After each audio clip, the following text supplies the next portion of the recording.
মুসলিম শরীফের 1054 নম্বর হাদিস, রাসূল পাক সাল্লাল্লাহু আলাইহি সাল্লাম বলেন, ফুদ্দিলতু আলাল আমবিয়া বিসিদ্দিন, আমার মর্যাদা অন্যান্য নবীদের চেয়ে 6 দিক থেকে অনেক বেশি। 6টা কারণে অন্যান্য নবীদের চেয়ে আমার মর্যাদা অনেক অনেক অনেক বেশি। এক, উতিতু জাওয়ামিউল কালিমে, আমার কথা কম ব্যাখ্যা বেশি। আমি কথা কম বলবো কিন্তু এটার ব্যাখ্যা অনেক বেশি। কিয়ামত পর্যন্ত মুহাদ্দিস সাহেবরা আমার এই কথাগুলোকে, আমার হাদিসগুলোকে ব্যাখ্যা করতে করতে কিয়ামত হয়ে যাবে।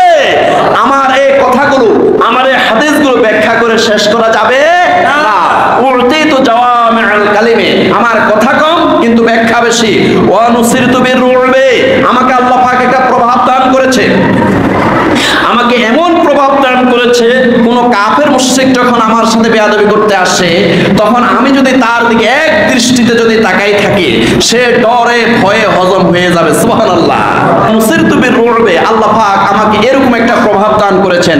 ওয়া উহিল্লাত লিয়াল গনাইমু, শুধুমাত্র আমার জন্যই গনিমতের মাল হালাল করা হয়েছে। ওয়া জুইলাত লিয়াল আরদু মাসজিদান ওয়া তাহুরান, আমার জন্য, আমার উম্মতের জন্য সমগ্র পৃথিবীটা আল্লাহ পাক মসজিদ বানিয়ে দিয়েছেন, পবিত্র করে দিয়েছেন।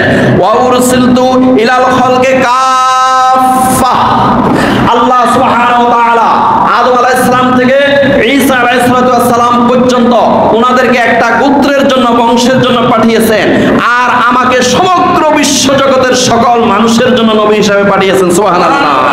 ওয়া খুতিমা বিয়ান নাবিয়্যুন, আর আমার মাধ্যমে নবুয়তের দরজা বন্ধ হয়ে গেছে। আমার পরে আর কোন নবী আসবে না। যারা দাবি করবে তারা কাফের। জোরে বলেন, যারা দাবি করবে তারা কি?